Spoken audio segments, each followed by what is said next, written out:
Well, hello. I have two guests today with me. I'm really excited to hear you guys talk and tell your story because it's an interesting story. I've got Shane Roten. Is that how you say it? Correct. Yep. Yes. And Taylor Trickle. Is that how you say it? Yes.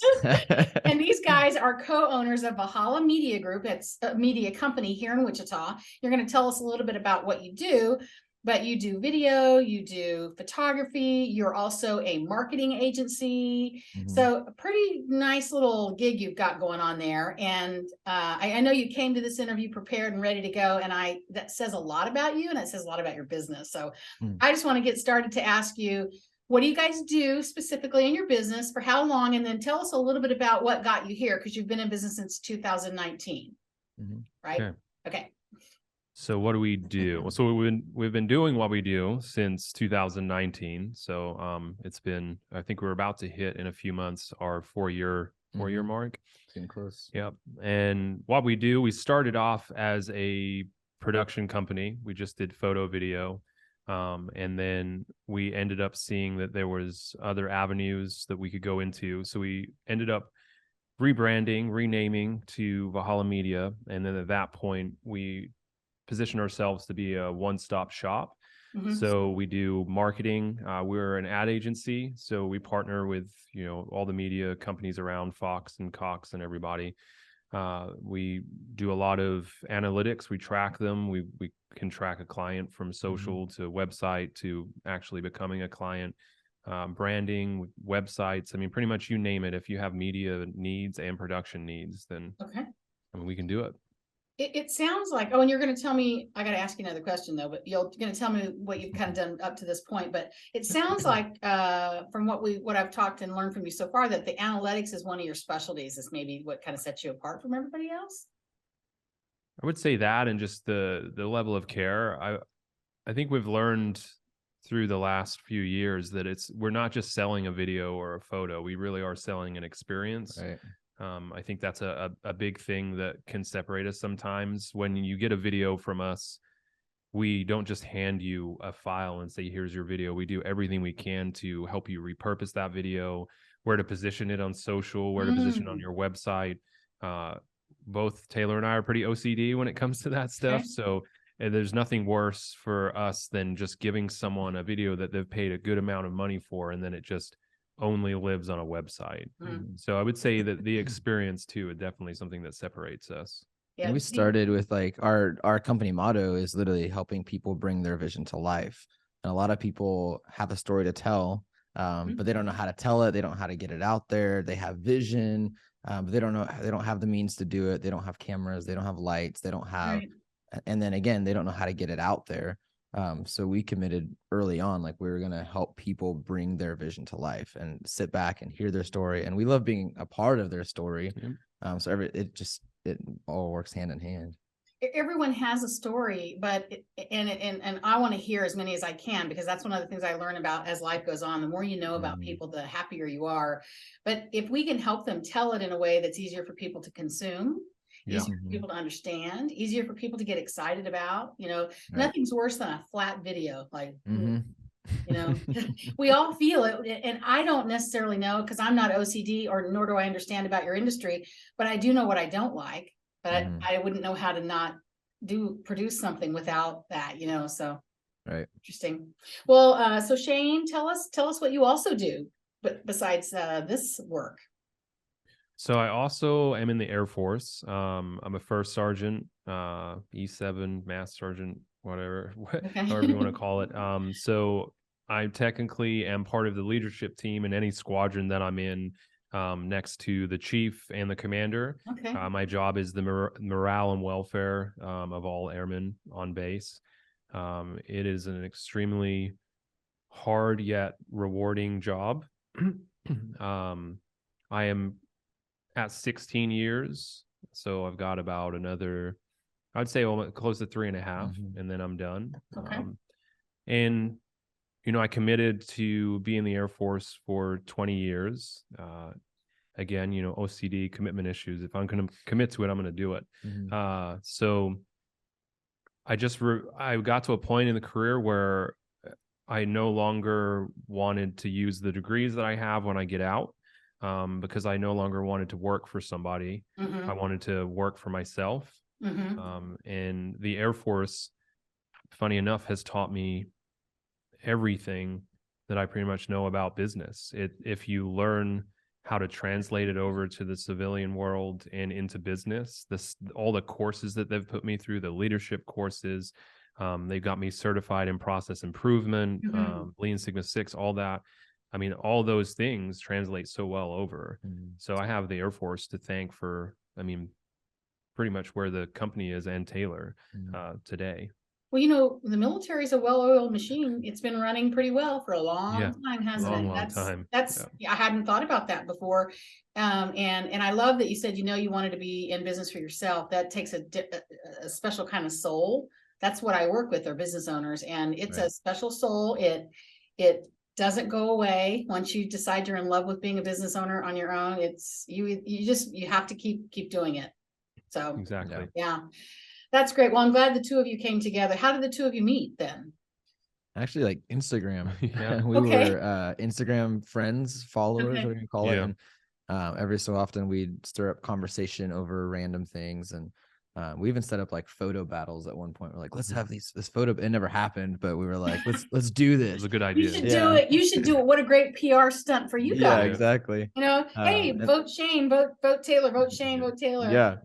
Yeah, and we finally were able to just like meet up, and he was downtown, I was downtown, I was on a shoot, he was shooting things, like he was just kind of walking around just having fun, and we met up, and honestly we clicked even that night. Like we were out pretty late just like chatting about life, and it just kept stacking from there. I was more focused on the video side in life, he was focused on photo, and we're like, well, hey, that'd be a good team to make.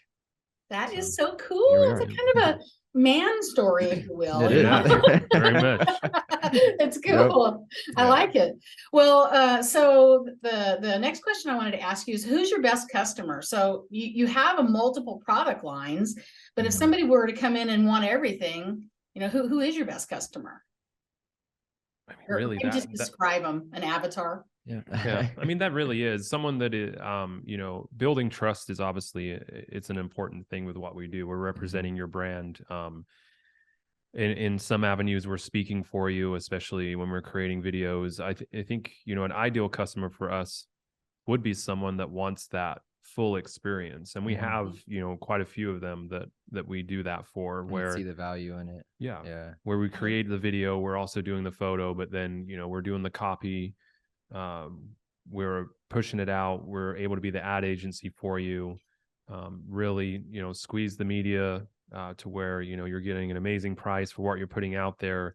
It's at a time in the day where it's fitting the right demographic, because that's something that we care about too. We want to make sure that we're pushing your content to the right demographic. So for me, it's someone that wants everything, because then we can, like I said earlier on, we can take a video, for instance, and we're not just giving you a video and then we never see it again. We're able to truly just repurpose that video and put that video exactly where it should go, to the right demographic. Yeah, I know that's done in your industry, because I like to watch the kind of ads that are played during football games, and then the kind of ads that are played during the news, and then of course in the middle of the night they're selling pillows and blankets. Yeah, Right. And it's exactly. bills or whatever, and that's very thoughtful. You have to be where you need to be, and if you don't have a pillow to sell, how do you know where to market yourself in that media? And that's a gift to be able to do that, I would think. Yeah. Because how many people have lost money in placing their media in the wrong place or time? Oh yeah. And that's where the analytics come in. Yeah. I mean, the data will talk, and if you put something somewhere and it's not working, the data will tell you, and then you can see a full video really, if you look at the data and you know what you're looking at. It creates this beautiful picture, this beautiful video in itself, and then okay, like let's redirect this somewhere else, and then eventually that data will tell you, like, this is it, we've found it, this is where we need to be. That's I think cool. people that are open-minded to like, it doesn't work the same way it did in the 80s. It doesn't work the same way it did in the 90s or even early 2000s. Like the world has changed. And so people are like realizing like social media and being on an online presence, that's a thing now. And a lot of people It honestly still is. struggle with that. They're like, no, this has always worked for me since I started the company in Yep. 1975 or whatever. And Yep. it's changed a lot. And so the ideal like customer is the one that's like, okay, I understand it's changed, but I don't know how to change it. I don't know how to get up to date. I watch YouTube a lot, and I've never subscribed to the non-commercial version. I probably should, but I get more commercial from YouTube than I do from anything, because that's where I am. I'm 60 years old, so I kind of live in that old person space of, oh, YouTube's cool. Not true though. I'm on other platforms. I'm on TikTok. I love TikTok. Proud of you. Yeah, but it is kind of interesting that, and I feel like the commercials I'm seeing on television when I watch them are more like the old-fashioned commercials back in the day. It's like the cheap ones. The late night commercials are now on prime time because money's being spent in these other places, and if you don't know where you need to be, you're just throwing money out the window. Exactly. Yeah. Spot on. Cool. That's so interesting. I love that you have that OCD, because you said both of you were OCD about the details and the analytics. And I love that you have that, because creativity and OCD is a good combination. Yeah, just balance. And yeah, for sure. So, well, I'll ask you, we talked a little bit before the interview about COVID. How has COVID impacted, I guess, how's it impacted your industry? Honestly, when COVID hit, things spiked for us because people needed to figure out a way to still sell themselves, but online. They needed website design. They needed to build web stores. They needed videos to get people like, hey, we're still in business, even though it's got to be different. So we actually spiked up and kind of had a lot of people coming to us like, how do we do this online? We've never done this before. How do we go live? How do we do this? So we did a lot of like consulting on helping people to have their own setup, how to have like a setup like this, but like in their house, or how to, like I said, the marketing side, the web design, all that kind of stuff. How do we get people ready for that? So things changed for us for sure, but things got really like moved pretty rapid. That's kind of cool. People realize that if people aren't allowed to leave their house, they can't drive past the billboard that they're using. So how do they get into people's homes and their minds to sell their product? And I think a lot of people's approach on how they needed to sell, that it couldn't be brick and mortar. It wasn't just somebody coming into a store. Then you have to figure out, well, how do I let people know that I'm now selling things online? So it was a lot of videos, a lot of distanced videos, us having to stand pretty far back and using lenses that could reach them because, COVID. But and then it also opened us up to understanding that, at the beginning of COVID, we were in the middle of a rebrand, and but that highlighted why we needed to go into marketing, why we needed to become an ad agency, why, design and branding was so important, and that being that one-stop shop would be better for our business than only just niching. Everyone says, niche down, but for us, it's been the complete opposite. Not niching down has made us far more successful.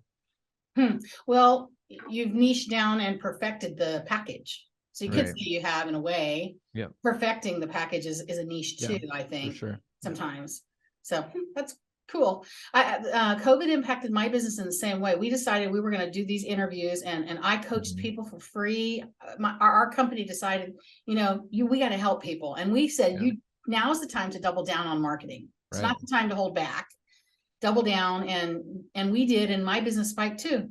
Most of my clients seem to have kind of you could look at it one or two ways. Oh, the sky is falling, or man, the sky is wide open. And it was one or the other, so, well, I'm glad that worked out that way, and that you were able to pivot. It's kind of interesting how the timing, you were already in the process, and then you got that reinforcement.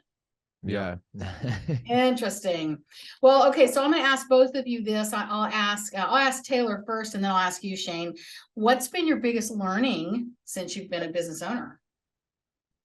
I think for me, it would probably be like our team, like working with a growing team, just learning how to go from Shane and myself, where we know exactly how everything works, I know I can almost guarantee exactly what he's gonna say. So you know how to read his mind. Yeah, we can sit in a room like this and I can already know what he's gonna say next, type of thing. Like, but as the team was growing and we brought on more people, not everybody had that same vision, that same drive, that same outlook on things, the same work ethic, the same whatever it might be. So what it really taught me is or what I've really learned is how to manage people better, to not be like, oh, they're the things that seem like common sense to me, because I've been doing this for a while, is not common sense to everybody. And that doesn't mean that it's wrong. It's just that I have to communicate and I have to over communicate and I have to find ways to help them understand the vision that we're on. And so that I think that's been my probably biggest learning curve since we've started. That's pretty cool that you've learned that. Over communicate. You can't over communicate. No, exactly. Not really. Yeah. Yep. Thank you for that. That was good. Good. How many people on your team now? There's 4. Or let's see. I'm trying to count 1, 2, 3, 4. There's 4 of us that are like full time here, and then we've got a team of like 7 to 8 that is like whenever we need them and on certain projects. Nice. Yeah. Nice. All right, you can get a lot done in that time. Oh yeah. Shane, what about you? What's been your biggest learning? I think the biggest learning for me, and it's been a hard one, is it's somewhat similar to Taylor, but it's like my 2 words of 2023 is delegation and automation. Is learning to be comfortable with delegating things, learning to let the AI and the technology sometimes automate things. It's hard. I would say the biggest learning that ties in with that for me has just been like harmonizing our lives. There's no balance in what we do. There's no way you can balance it, but you have to create a harmony with it. And that's something that is constantly evolving. Things change. I mean, in the last 2 weeks, we have what we call like a premium clients, which would be like your full on everything. I mean, we've had 4 or 5 try to jump on board just in the last week and a half, 2 weeks. And so now we have to reharmonize our lives, our team. So that, a harmony, delegation, and automation would be the 3 biggest things that I've learned for sure. I cannot believe you're using the word harmony. I just used that word this morning in a group of women that I was talking with, and they were talking about work-life balance. And I said, you can't have that. You can only have harmony. Yeah. Because some days you're a 20-hour day and the next day you're a different kind of a day, but you have to be okay and at peace with both, because there's no balance. No, there's definitely balance. Luckily, that's what makes it fun, I think. Yeah. So that's great. Harmony, delegation, automation. It's interesting. I hadn't thought about automation being a challenge to trust, just as other people are a challenge to trust, but it is sight unseen, right? We don't. Right. So that's interesting too. I'll have to give some thought to that. So both of you, I also wanted to ask each of you this question. What would you tell your 20-year-old self about being in business? And Shane, you can go first this time. I tell my 20-year-old self about being in business.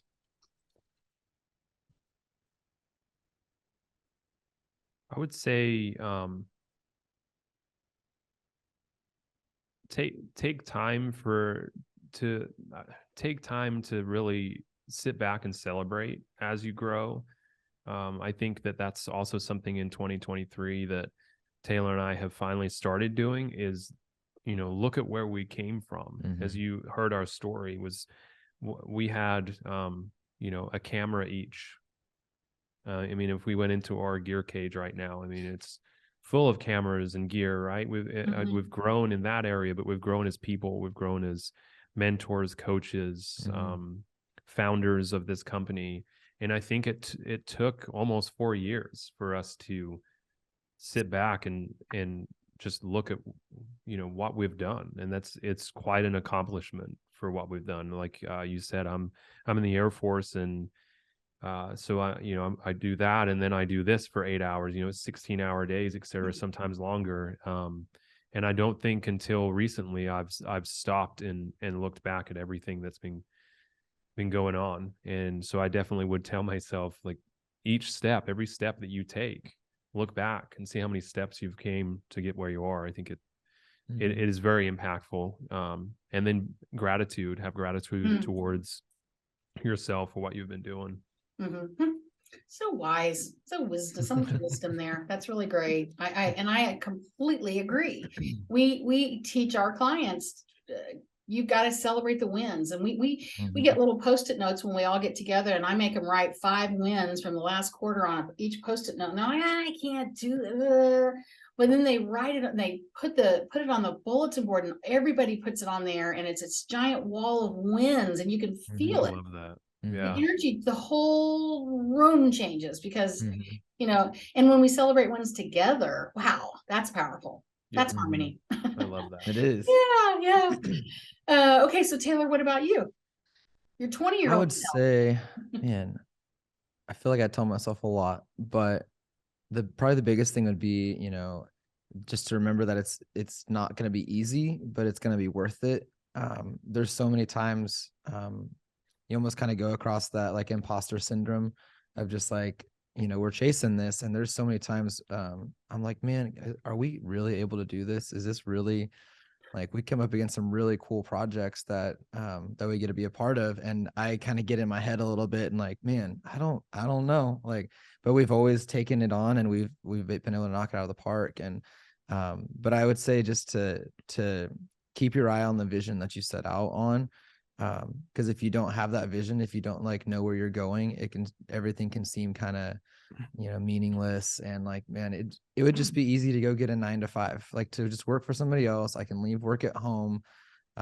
Like that would be easier. But to be set on that vision, like we're building something that we truly believe in, and just don't lose sight of that. Just keep grinding, I mean, it's gonna, the harmony is gonna come, like it's all gonna like work its way out.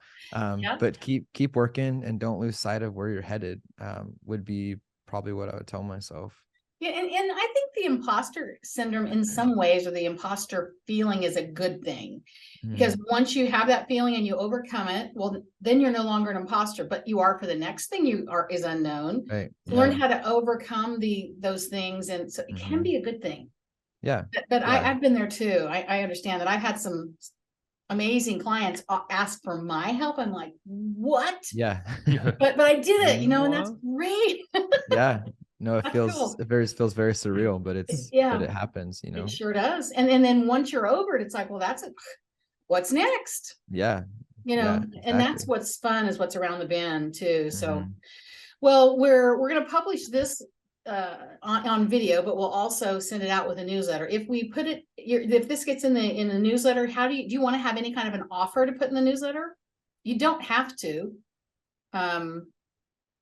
So some people say, you know, just give us a call and we'll talk about your video strategy or something. Or I mean, if there is a vision that you've been trying for a long time to try and bring to life, I mean, whether it's through consultation or us actually coming and taking care of it, and if you need help marketing it, I mean, we are the people that can do it for you. So just reach out, and at the end of the interview, I'll get your contact information so that I can make sure everybody can get a hold of you. Yeah. Good. So let me ask you a question about the industry as a whole. And I guess when I say industries, it's probably the media industry. What do you find most inspiring about the industry? I love just something being created from nothing. You get a group of people together in a room, and we just start talking about an idea, and then you expand off of each other. Like, this guy has an idea, and you're like, that idea is great, but then this, you know, somebody else pops up like, well, but then we can do this, and like slowly, you know, and then somebody jumps up and we start writing on a whiteboard and we're drawing it out, and seeing this all come together. And then just the process of like, okay, we take these ideas to a whiteboard, and then all of a sudden it's digital, and then we're building shot lists, and we're building out shoot days, and all the, like, literally coming from like an idea, and then all of a sudden it's a full production, or it's a full photo set or video shoot. Like that's what I find super inspiring, and it keeps me like fired up for the next one. You know, you don't ever have to do the same thing twice, do you? In your exactly business? Yeah. That's kind of cool. Anything to add to that, Shane? No, I think it's pretty spot on. I guess the only thing that I would add is just the client aspect of it, right?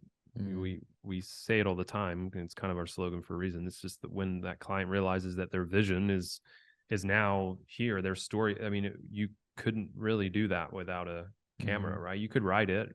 You know, we have books for a reason, but Yeah, right. the ability to be extremely impactful with and tell a story with a single photo or a video that the world may never see because of it. Yeah, I think that's pretty inspiring. That's pretty Yes. amazing. Mm-hmm. Yeah. Do you prefer video or photo? Which do you prefer? Do you have a preference? Or does it just happen to be what the topic is or the end result? I mean, I'm biased to video just because that's like my entire world. Yeah. I love photo, but photos become more of a hobby for me and less of like part of what I do here.